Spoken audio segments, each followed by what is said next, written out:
Number 15. The Skydiving Granny. Laverne Everett was turning 80 years old and felt like doing something really crazy for her birthday.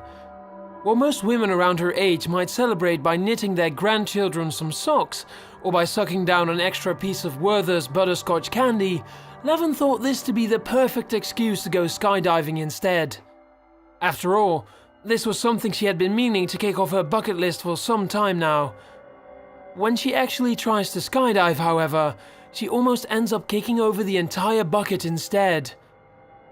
The senior dives out of the plane with her instructor close behind, and everything seems to be going smoothly.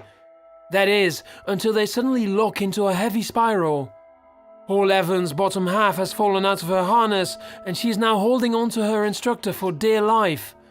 If he dares let her go, well, let's just say that her tombstone will have matching dates.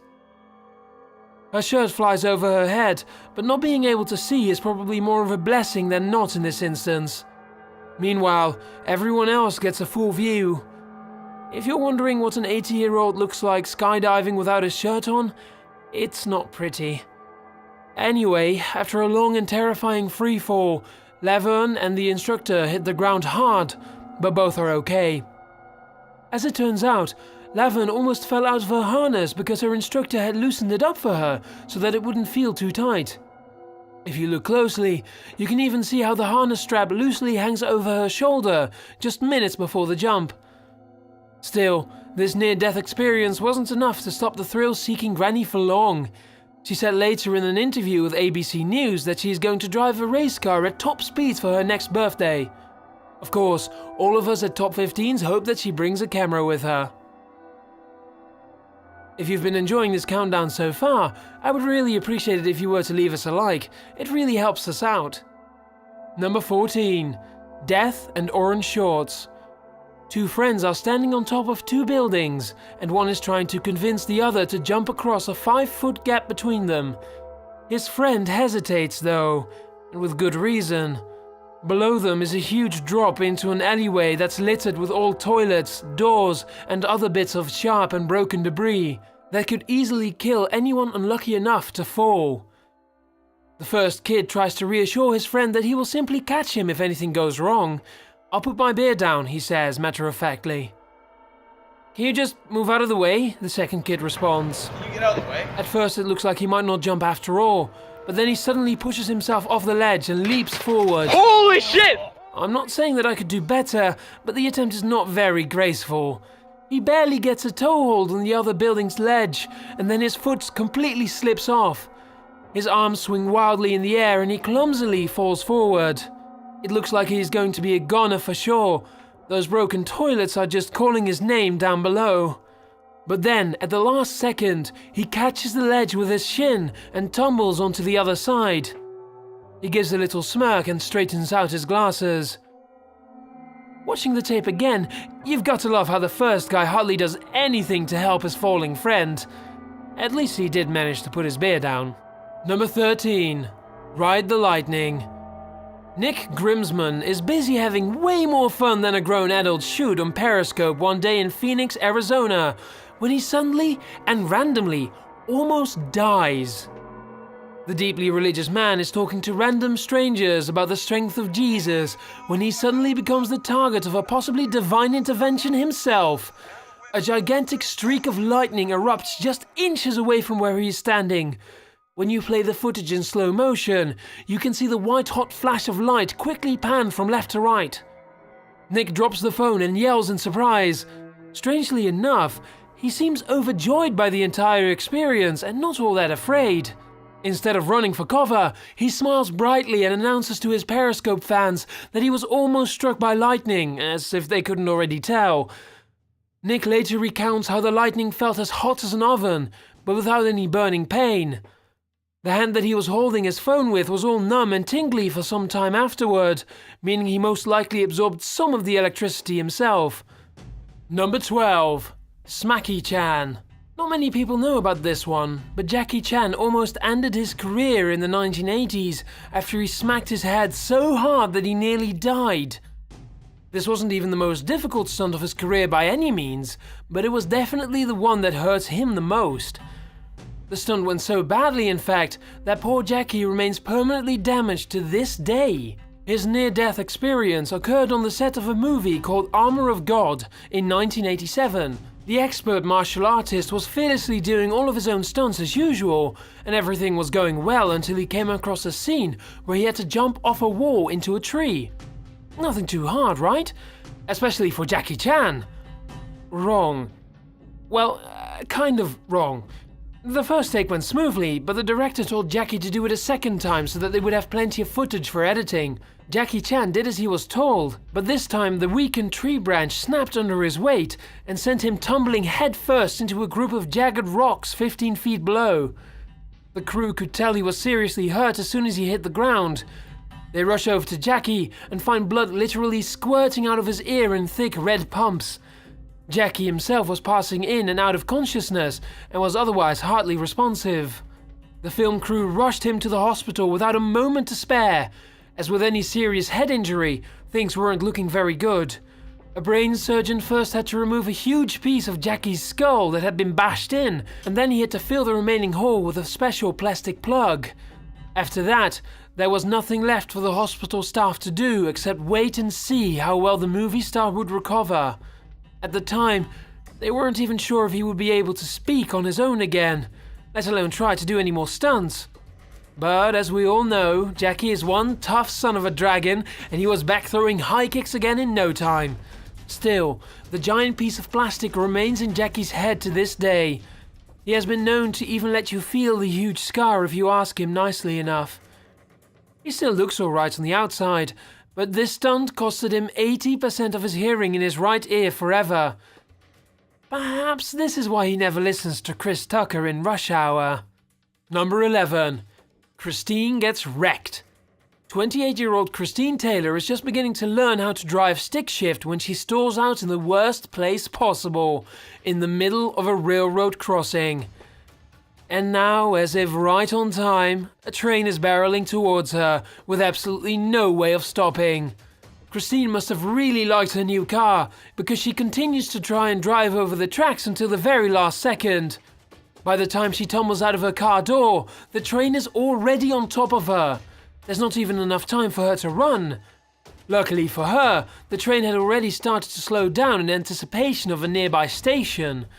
Had the train been going at full speed, then she would have been nothing more than a smear on the road.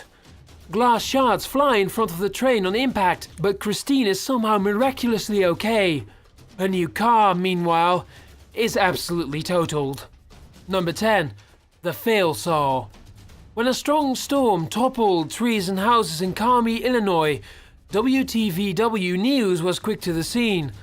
It seemed like a simple story. No one on the news team could have suspected that they would accidentally capture a near-death experience on tape that day, let alone one involving a chainsaw. As news reporter Drew Gardner is talking about the massive damage that the storm has caused, a team of landscapers are busily sawing through the remains of a tree behind him.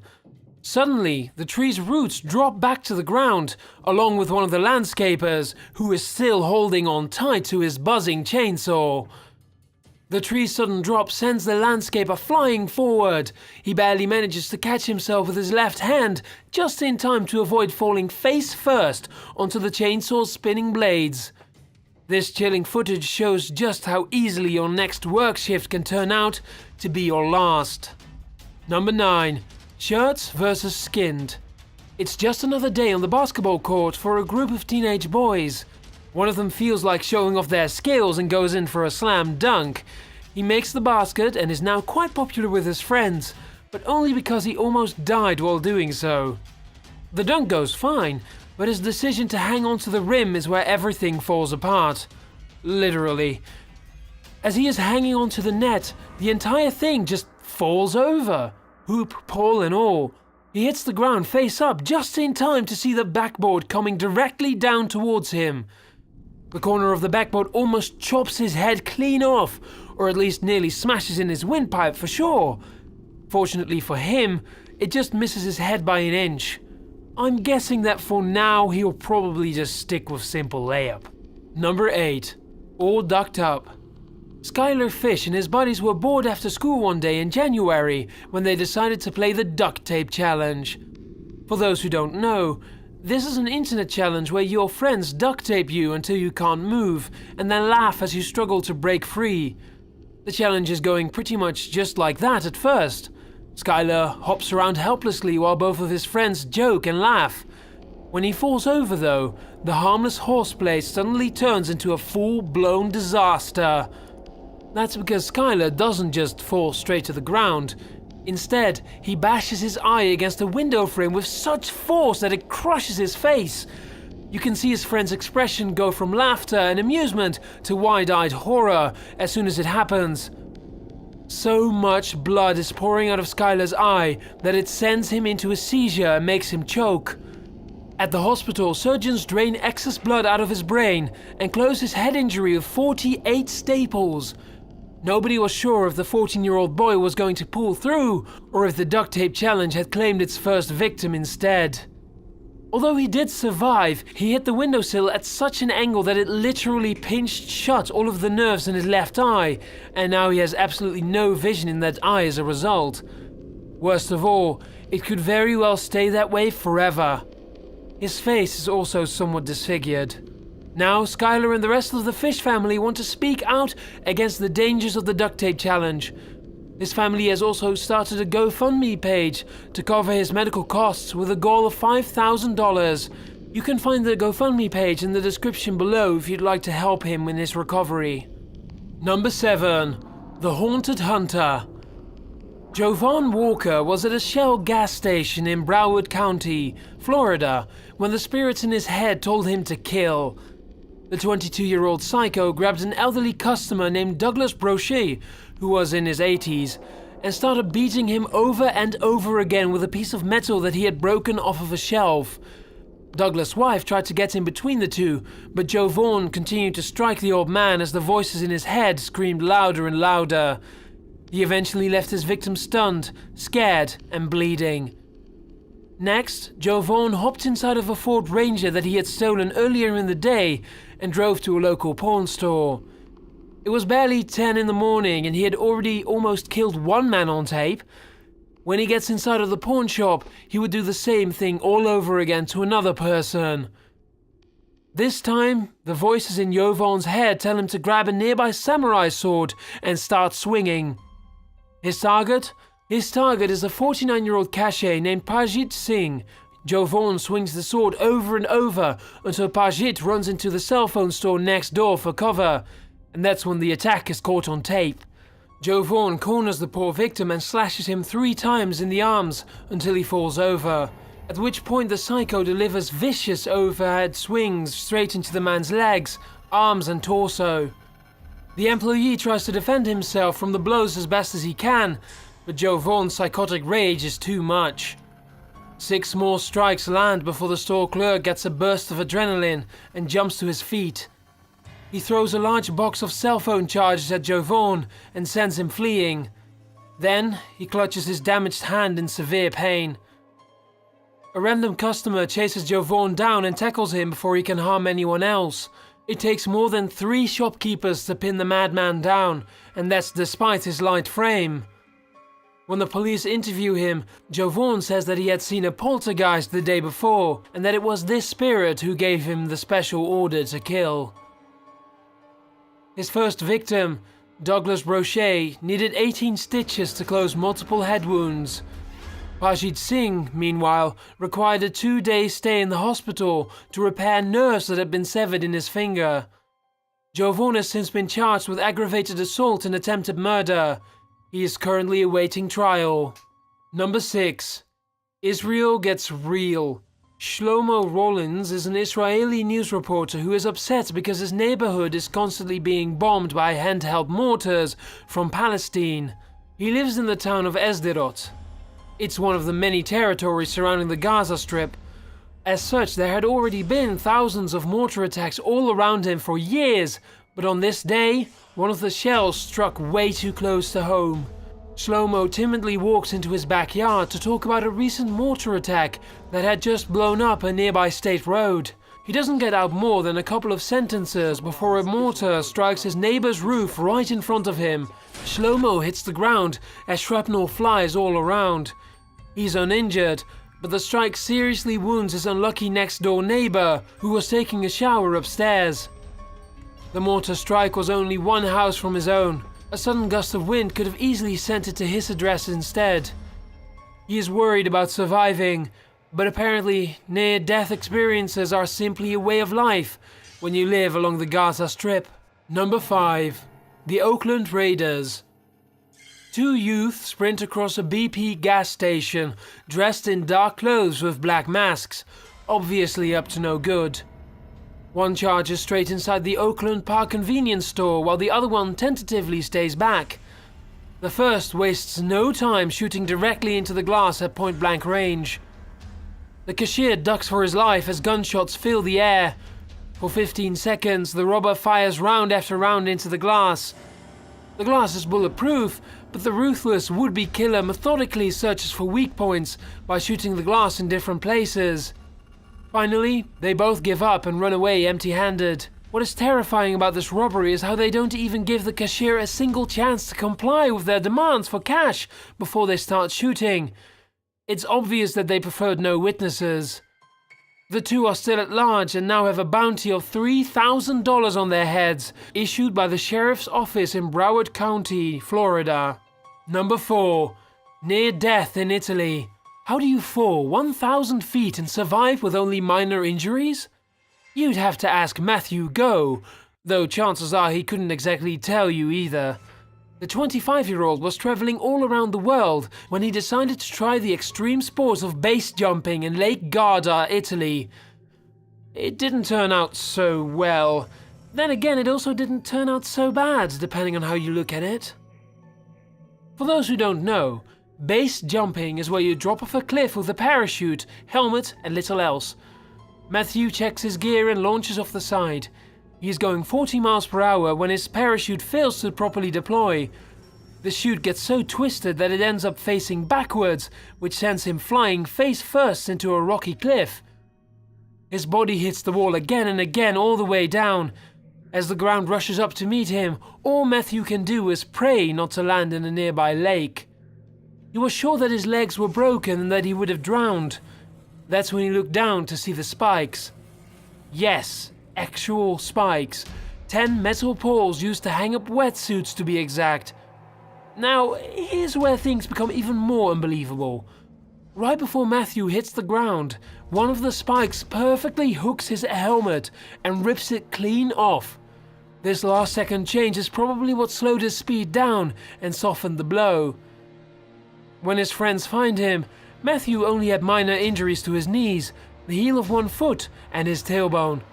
Oh, and he had some pretty incredible footage of his near-death experience too. Number 3. Nice knowing you. Marcus Engberg and his close friend are having a great time in the snowbanks of North Sweden. The avid snowmobile riders are performing tricks on the mountaintop when something goes horribly wrong. Marcus is filming his friend during a big jump from a slope. His friend, who has decided to remain nameless, lands the jump and falls over, which would have been fine had the snowmobile not landed directly on top of him. Not only that, now it rips into his back at full speed. Marcus' friend is helplessly trapped face down under the snowmobile's thick treads, which are now grinding the skin of his back into red chunks. The high-speed noise sounds exactly like a chainsaw. Only when Marcus kills the engine can he finally hear his friend's agonizing screams.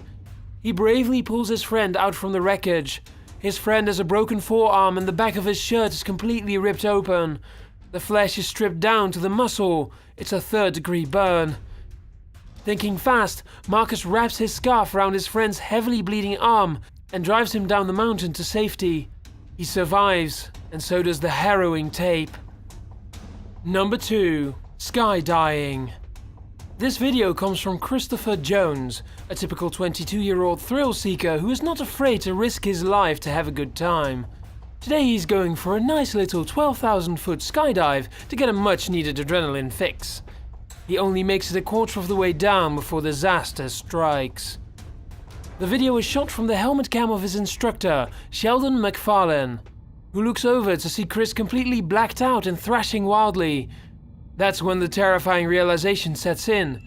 His student is having a seizure at 9,000 feet in the air, and he is the only person who can save him. It's a race against time as Sheldon reaches out to pull Chris's parachute cord, but the student is just shaking too hard to get a hold of. Sheldon just barely misses the cord, and then Chris suddenly plunges further down. He twists and turns over and over towards his doom. The instructor refuses to give up, however, and makes one last-ditch effort to save Chris's life. It feels like you're watching a Superman movie as he zooms towards the helpless skydiver in a straight line and grabs a hold of him with all his might.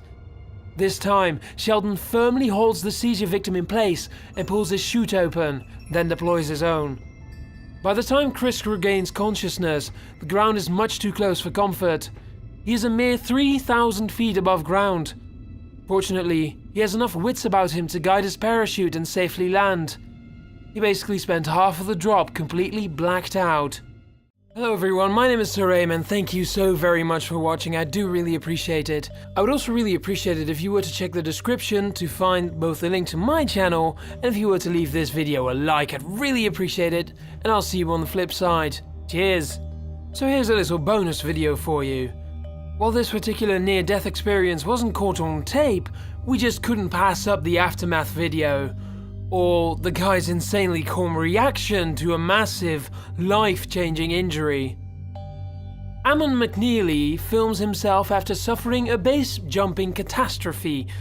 Much like Matthew Goh, his parachute did not fully deploy, but this time, the injuries are far more serious. Well, that didn't go so good, he says with only the slightest hint of regret and no pain. As you can see, I probably lost my leg. He pans down to reveal one of the most disgusting injuries you have ever seen in your entire life. You see, Ammon had kicked away from the wall as he was falling, and while this maneuver is probably what saved his life, it's also why his entire leg bone is now sticking out of his broken foot. The leg bone has been completely snapped in half, and the soft wet meat inside is an angry dark red. Fortunately, Ammon was smart enough to use the parachute cord to tie off the wound and prevent the bleeding from getting out of control. A person off camera calls out to let him know that help is on the way. Ammon calmly acknowledges this fact and turns his attention back to making the video. "Sorry, Mom," he says with disappointment. "Think I lost my leg on that one." The doctors want to amputate, but Ammon insists that they don't. 2 skin grafts and 7 surgeries later, he is back in the mountains doing what he loves. Maybe he was in shock trauma, but Ammon hardly seems to be scared at all. If anything, he seems to be in relatively little pain and is talking quite normally. People react to near-death situations in all sorts of different ways. Some laugh, some cry, but rarely do they stay as calm as this fellow. Number 1. Bullseye. Spanish matador Marco Galan certainly got a load of bull during one of his fights, but not in the typical way meant by that phrase. The Spanish bullfighter was busy stabbing the poor bull with barbed darts when the ferocious beast struck back, right where it counts. As Marco leaps into the air to send a third and final dart into the bull's back, the beast surprises him with a left horn to the groin. You can see the pain spread across Marco's face instantly as the bull hoists him high in the air by his jewels. Even the people in the audience had to have felt it. The bull rips away and Marco crumples to the ground in a miserable heap. When doctors take a look, they find one of his injured testicles has been, as the hospital later put it, eviscerated and needed removal. Meanwhile, animal rights activists heard the news and rejoiced everywhere. The injury could have easily turned deadly if Marco wasn't taken care of in time. Although he did manage to kill the bull had in turn killed a big part of him. Either way, many would agree that there wasn't a single winner in the arena that day.